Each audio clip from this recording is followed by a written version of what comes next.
السلام علیکم فرینڈس، امید کرتی ہوں آپ سب خیریت سے ہوں گے۔ اگر آپ ہمارے چینل پر نئے ہیں تو ہمارے چینل کو لائک، سبسکرائب اینڈ شیئر کریں۔ آئے چلیں اپنی کہانی کی طرف۔ حیدرآباد چمن پوری نامی گاؤں میں ایک چھوٹی پیاری سی بچی آمنہ رہا کرتی تھی۔ وہ بہت اچھی اور والدین کا احترام کرنے والی بچی تھی۔ استادوں کی عزت کرتی تھی، لیکن اس کی ایک عادت بری تھی کہ وہ بولتی بہت تھی۔ وہ بغیر رکے بولتی رہتی تھی۔ والدین سمیت سب اس کی یہ عادت کو بری لگتی تھی۔ سب اسے سمجھاتے کہ کم بولا کرو، لیکن وہ اپنی عادت سے مجبور تھی۔ ایک دن وہ اسکول جا رہی تھی کہ اسے راستے میں سفید رنگ کا ایک بہت خوبصورت خرگوش ملا۔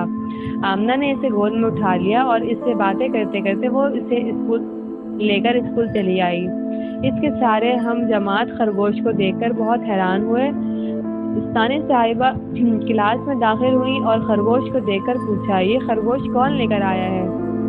آمنہ نے ڈرتے ڈرتے سارا واقعہ ٹیچر کو بتایا۔ ٹیچر نے کہا، ٹھیک ہے، آج تو لے آئی ہو، کل سے اسے گھر پر چھوڑ کر آنا۔ یہ سن کر آمنہ نے اقرار میں سر ہلا دیا۔ اسکول سے واپسی پر وہ اس سے باتیں کرتی جا رہی تھی کہ اچانک اسے احساس ہوا کہ جس پگڈنڈی پر وہ چل رہی ہے وہ اس کے گھر کی طرف نہیں جاتی۔ یہ احساس ہوتے ہی وہ زور زور سے رونے لگ گئی اور کہنے لگی، اب میں واپس اپنے گھر کیسے جاؤں گی؟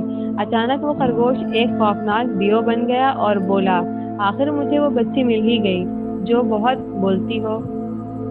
اب میں تمہیں اپنے بادشاہ کے پاس لے جاؤں گا۔ ان کی طبیعت بہت خراب ہے، وہ تمہاری باتیں سن کر بہت خوش ہوں گے۔ یہ سن کر آمنہ بہت گھبرائی اور رونے لگی۔ دیو نے اشارہ کیا تو وہ فوراً ہی وہاں ایک بڑا صندوق آ گیا۔ دیو نے آمنہ کو صندوق میں ڈال کر تالا لگا دیا، جس میں سانس لینے کے لیے صرف ایک چھوٹا سا سوراخ تھا۔ دیو اسے اپنی دنیا میں لے کر بادشاہ کے پاس چلا گیا اور کہا، بادشاہ سلامت، آج آپ کے لیے میں ریڈیو لے کر آیا ہوں۔ دراصل بادشاہ نے دیو کی کئی دنوں پہلے کہا تھا، میں نے سنا ہے کہ انسانوں کی دنیا میں ایک ریڈیو رہتا ہے جو ہر وقت بولتا ہے، لیکن دیو یہ بات جانتا تھا کہ ریڈیو کے سگنل ان کی دنیا میں نہیں آتے۔ اس لیے وہ آمنہ کو لے آیا تھا اور اس نے آمنہ کو یہ بات پہلے ہی سمجھا دی تھی کہ تم بادشاہ کو ہرگز یہ بات نہیں بتاؤ گی کہ تم کوئی ریڈیو نہیں ہو، بلکہ جیتی جاگتی انسان ہو۔ بادشاہ سلامت صندوق دیکھ کر بہت حیران ہوئے جس کے اندر آمنہ تھی۔ بادشاہ نے کہا، ریڈیو چلا کر دکھاؤ۔ دیو نے حکم دیا، ریڈیو بولو، اور اندر سے آمنہ بولنے لگی۔ بادشاہ سلامت بہت خوش ہوئے۔ آمنہ ہر وقت بولتی ہی رہتی اور بادشاہ سنتے رہتے۔ آخر آمنہ بولتے بولتے بھوک اور پیاس کی شدت سے بے ہوش ہو گئی۔